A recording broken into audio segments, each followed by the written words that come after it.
একটা স্ট্যাটাস দেখে আসলাম যে টোকাইদের, কারা টোকাই তোরা বলতো, টোকাইদের ফেনীতে কি সমাবেশ যাবে করিয়া, সেই জন্য বিমান বাহিনী প্রশিক্ষণ দেওয়া শুরু করছিল।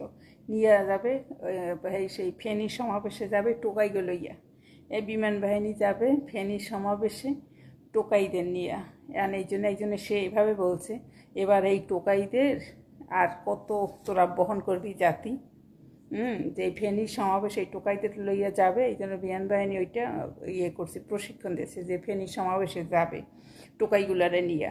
এই জন্য তারপর তো বিদ্যা এসেছে, কইছে টোকাইদের আর কত টোকাইদের জাতি বহন করবে, বুঝতে পারছিস? এই যে টোকাইগুলার লেগে একদিকে ভালোই হয়েছে, বিশেষ স্কুলের বাচ্চারা সে কষ্ট পাইছে মাঝখান দিয়ে।